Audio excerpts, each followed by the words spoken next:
Laissez-moi vous présenter un artiste passionné qui a découvert sa véritable passion pour la calligraphie lorsqu'il travaillait dans les galeries de Jean-Gabriel Mitterrand. Aujourd'hui, son talent est reconnu et apprécié par toute l'industrie du luxe où il est désormais un élément incontournable. C'est un homme aux doigts de fée qui a su marquer de son empreinte le monde de la mode. Aujourd'hui, je reçois Nicolas Auchnir.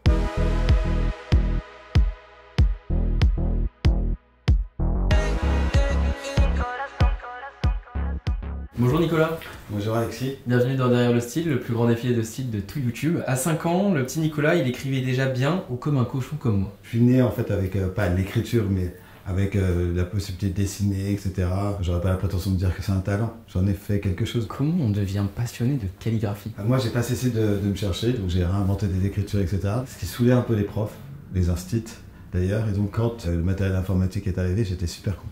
Parce que j'en avais marre en fait qu'on lise plus le style et que la profondeur du texte. Le style va vraiment avec ce que tu veux dire. C'est pas parce que t'es énervé, que t'es amoureux, que tu vas faire voilà, tu vois, des choses plus douces ou plus énervées. Non. T'as fait quoi comme étude du coup? J'ai commencé par la danse, je me suis vautré. Après je me suis redirigé, comme on dit, mais très jeune, j'ai passé mon bac. Et pourquoi tu t'es redirigé? Parce que je me suis vautré en fait. À un moment donné, tu peux plus vraiment faire les sauts que tu faisais, etc. Donc ça a stoppé net. C'est malheureux à dire, mais c'était tout tracé pour moi en fait, tu vois. J'ai fait une école de commerce et Sciences Po. Puis ensuite j'ai fait mon stage chez BNP Paribas, Caisse des dépôts. Mais ça n'a rien à voir avec la calligraphie. Voilà, exactement, c'est ce que j'allais dire. Et donc j'ai vu que la finance c'était pas vraiment mon truc. J'ai travaillé en galerie, j'ai monté une galerie avec César Pape. Et c'est là que j'ai découvert un peu tout l'univers. Et tous les gens du métier de l'art. C'était super intéressant. Puis ensuite, on s'est séparés. Avec perte et fracas, on peut arriver de s'ennuyer, de se très bien passer finalement. Et j'ai rencontré le soir même Jean-Gabriel Mitterrand. Du coup, ça s'est très bien passé ensemble. Il a fait toute mon éducation. Il me semble que du coup, tu travailles dans sa galerie. J'avais plaisir à... plaisir certes, mais à m'enfermer dans la cave. Et avec une bonne bouteille de vin évidemment. Et d'accompagner en fait les invitations par une écriture spéciale. Donc, par exemple, on a fait la première expo des dessins d'Andy Warhol sur les souliers, etc. J'imitais pas l'écriture d'Andy Warhol, j'imitais pour moi ce que pouvait être l'écriture d'Andy Warhol. Et tu dis qu'il a fait toute ton éducation. En fait, il m'a présenté les collectionneurs, la façon de, pas de se tenir, mais un peu, parce que dans les galeries, il y a des façons de faire, des principes, des règles, etc. Tout le monde pense que c'est facile, etc. Mais c'est pas si simple. Et en fait, il m'a appris à être caméléon, très simplement. À parler autant avec la stagiaire comme avec Madame Bettencourt, pareil. Et je suis passé en fait de la galerie après la mort de Niki de Saint-Phal. On a déplacé la galerie de la rue Jacques Callot vers une galerie beaucoup plus grande dans un hôtel particulier rue du Temple, en face de chez Marianne Goodman. Et là, je me suis dit, bon voilà, tous les éléments sont prêts pour que je passe à une autre étape de ma vie. Donc à ce moment-là, tu es déjà calligraphe? Non. Non. Du tout. À ce moment-là, je me dis, je vais prendre toute ma thune et je vais le plus loin possible. Ok. Et donc, pour moi, le plus loin possible, c'était le Brésil. Qu'est-ce que tu as fait au Brésil? Qu'est-ce que j'ai fait au Brésil? Comme tu peux t'imaginer, j'ai dansé la samba, mais royale. T'étais fan de danse et... Fan de danse et puis fan de... C'était la nostalgie qui parlait. Ah ben là ouais, alors c'était sublime, j'ai dépensé tout l'argent évidemment en un cas. Et les grands collectionneurs, notamment Pierre de Brandt, etc., m'ont appelé pour me dire mais qu'est-ce que tu fais? J'ai trop de boulot, faut que tu rentres à Paris. J'ai quitté Paris pour aller au Brésil comme ça et j'ai quitté le Brésil pour revenir à Paris comme ça aussi. Si tu devais donner des conseils à quelqu'un qui souhaiterait devenir calligraphe, est-ce qu'il y a certaines qualités à avoir? C'est bizarre de dire je veux devenir peintre. Oui. C'est la même, c'est pareil. Non, enfin, c'est un peu pareil. Quoi. En fait, c'est pas des. Tu peux devenir avocat, tu vois. Devenir peintre, il faut déjà avoir quand même un truc, je sais pas, une folie, quoi, dans le geste. Ça se rêve, en fait, ça s'imagine le truc. Il n'y a pas de cours de calligraphie, ça n'existe pas. Non, mais c'est vrai, en fait, dans les écoles de graphisme, tu dois passer par. Genre une initiation à la calligraphie. Vous me déchirez une page de ce journal, et il faut que vous me copiez exactement ce journal par cœur, sans aucune signature ni personnalité. Les conseils que j'ai à donner, c'est quand on pose cette question, ça veut dire qu'il n'y a pas le truc. Moi, j'ai pas eu le choix. C'était inné. Ouais, t'as pas vraiment le choix. J'ai tout fait pour quitter l'écriture, comme je t'ai dit dans mes études, où tout d'un coup, les gens voyaient que j'étais un peu maniéré, tu vois. Ça serait comme ça, bon, un peu comme ça, machin. Ça t'a vraiment beaucoup aidé, je suppose, de voyager? Oui. Le voyage, c'est marrant que tu me dis ça, parce que c'est la phrase que j'ai trouvée pour Vuitton, qui leur appartient, que j'étais l'ambassadeur Vuitton sur le cabinet d'écriture.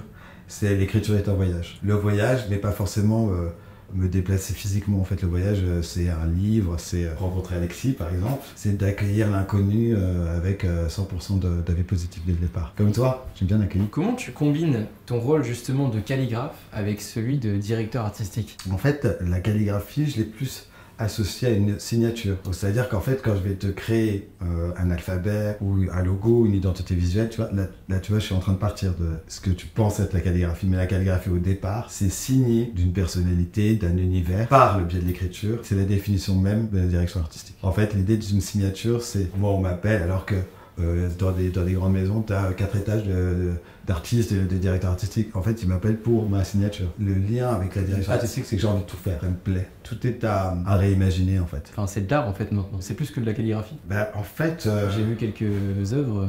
Ah oui. C'est très joli.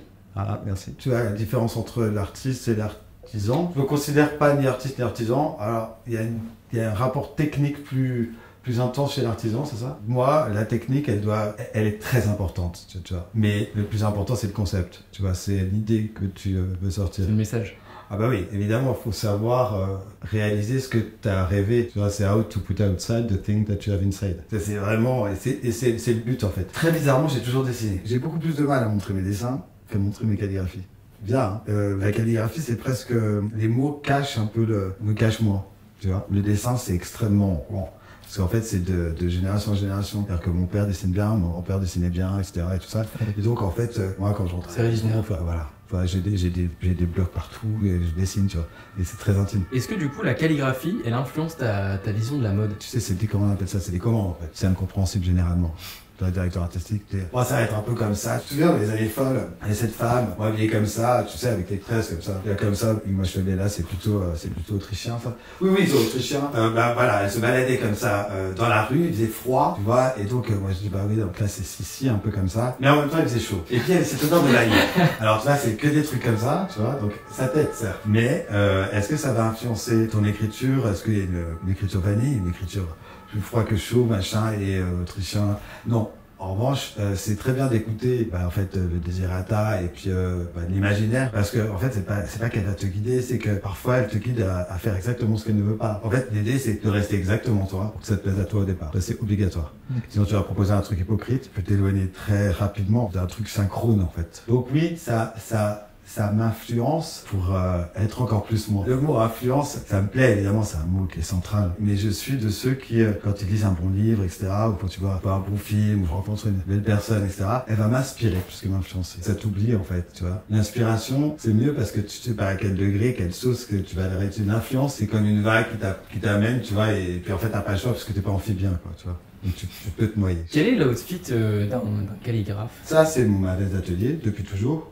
Bon, tu as pu apercevoir que mon mari, en fait, il met tout à 90 degrés, donc voilà, je les ai là. Faut pas utiliser les sèche-linges en même temps. Ouais, c'est ça. Mais ça, c'est ma veste de calligraphe. J'ai fait copier chez Célio, parce que je bosse autant pour Saint-Laurent que Célio, etc. Le au-dessus d'un calligraphe, puis en plus, c'est ma signature, les taches. C'est pas du blanc, quoi. Pas de couleur, malheureusement. Alors moi, j'aime bien quand c'est un peu comme toi, mais en noir. J'ai vu que tu portais des trucs un peu plus larges quand même. Ouais, je suis un peu large, moi. Nous allons maintenant faire un petit jeu où je vais te présenter donc des logos de marque et tu vas devoir me donner ton avis, ce que tu en penses, tu trouves ça beau ou moche. Voilà. Aucun filtre. Parfait. C'est un jeu que tu as fait exprès pour moi, quoi. Exactement. Tu flatté. Donc là, le premier logo, je pense que alors je le trouve super bien parce que tu vois le truc, tu vois, ça a une vitesse et surtout en fait en termes de mémoire collective, tu te souviens de la basket en fait c'était un peu une basket en Amazon, tu sais, avec des trucs pour monter, tu sais, faire des trails. À l'époque, Fila, c'était très hype. Exactement. Bah là encore aujourd'hui. Aujourd'hui, non, je déconne. Non, on n'entend plus parler. C'est super intéressant d'avoir ton point de vue parce que c'est vrai qu'on le voit pas du tout comme ça. Ouais. On passe au suivant. Ah bah ça c'est moi. Ah ouais, et en plus je l'aime bien. Non, c'est pas moi qui l'ai fait, mais je l'ai refait. Christian Louboutin. Christian Louboutin. Là, ça correspond à Christian. Bah, c'est sa signature réimaginée, refaite. La plume, tu sais, elle est biseautée. T'as le porte-plume, la plume en acier. Et quand t'appuies, t'as le plein et tu lâches un peu, t'as le délié. Plein et délié. Voilà, donc là tu les as. T'as les pleins et déliés parce qu'il écrit avec un stylo biseauté, donc ça fait de la calligraphie évidemment. Quand on écrit, c'est de la calligraphie? Techniquement, la calligraphie c'est aussi évidemment une écriture manuscrite avec un désir d'esthétique un peu plus poussé. Alors là, c'est la marque Cortez. Ah, Cortez, je connais pas. C'est connu ça? C'est une marque de streetwear. Streetwear, on dirait une marque d'un alcool un peu éventé. Bah, c'est la prison d'Alcatraz au milieu. D'accord. C'est accueillant quoi. Rose of War dans la tôle. Je trouve que le logo il est facile. Bah, il apporte pas vraiment, il fait pas avancer le schmilblick comme on dit. Mais il mériterait une signature un peu plus originale, tu vois, parce que là de toute manière tu vois ce truc, bah tu l'oublies dès demain. J'espère que c'est pas ta marque. Non, c'est pas. Bon, de toute manière, j'aurais dit pareil, je suis authentique. On est chez Dolce Gabbana. Ouais, bah, Dolce, bah, ça correspond, quoi. C'est les initiales. Bah, moi, je les aime bien, je peux pas être, tu vois, je les connais en plus. Je peux pas être vraiment objectif là-dessus. Bah, je trouve que c'est très beau. Ils l'utilisent dans tous les, tu sais, les ceintures, les machins, les trucs et tout. C'est très populaire, c'est ça que j'aime bien chez Dolce. Bah, moi, je suis moins fan quand même des ceintures où on voit les gros logos. C'est pas notre Moi, j'aime bien les trucs plus subtils. Et le dernier que tu dois connaître. Ah, j'aime bien. Et comment il a été pensé ce logo? Il a pris le truc du coq sportif, hein, je sais, très simplement. Moi, cette marque me plaît énormément. On parle d'un patrimoine, en fait, parce que mon père existe depuis super longtemps. Donc, elle se réinvente à travers le patrimoine pour faire d'une marque quelque chose d'intemporel. Et je trouve qu'ils ont bien réussi. Et je trouve que le bleu n'est pas un bleu, c'est pas un bleu blanc rouge, tu vois. Non. Donc, je trouve ça assez délicat. Moi, j'aime bien. C'est un beau blason. Bon, je t'ai ramené un petit carnet pour que tu nous fasses une petite démonstration. Ça tombe bien. En revanche, si tu m'as amené ce carnet, donc je vais écrire dedans que je vais vouloir le récupérer. Hein. Donc, c'est pas pour moi le carnet. Alors, c'est de la délire, en plus, c'est cool. Ce que tu dessines, je me le tatoue. Allez. C'est arrivé. Ah bon? Hélène, tu sais, tu vois la chef, Hélène Darroze. Et en fait, j'ai sorti ma paire de lunettes, tu sais, chez Nathalie Blanc, machin, et je lui ai gravé sur une des branches les initiales de ses enfants. Ah bah, elle les a gravées là. C'est trop mignon. Imaginons de faire une signature pour Alexis Vanden.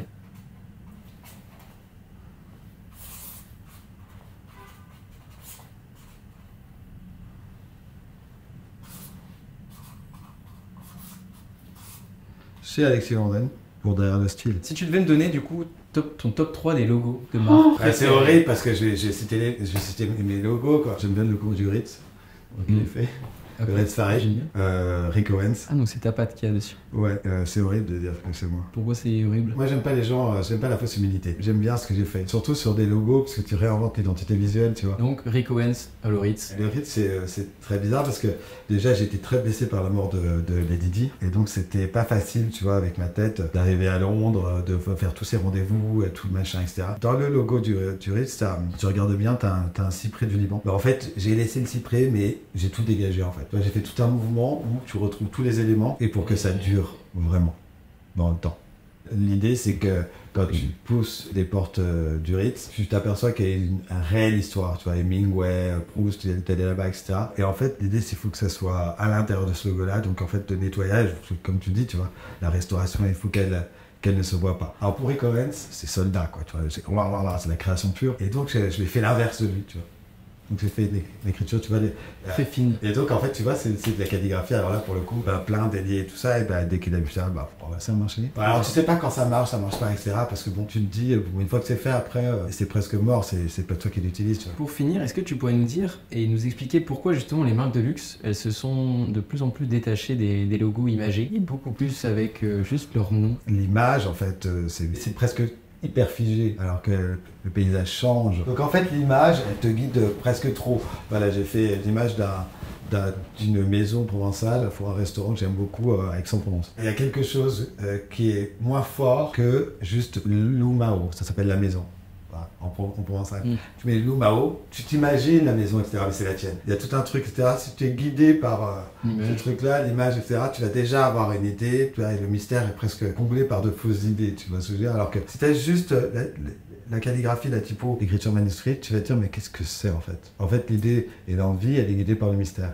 C'est extrêmement important. Est-ce que tu as déjà eu une demande un peu particulière de clients? Alors, en fait, la calligraphie, comme tu peux t'imaginer, c'est un peu rare. Et puis ça attire un tout petit peu des regards liés au fétichisme, tu sais. Alors c'est pas mal, c'est pas grave, moi j'aime bien, tous les coups sont dans la nature. Mais tu as des demandes un peu spéciales, tu vois. Je peux avoir... tu vois, est-ce que vous pouvez écrire au sang humain, ou est-ce que vous pouvez...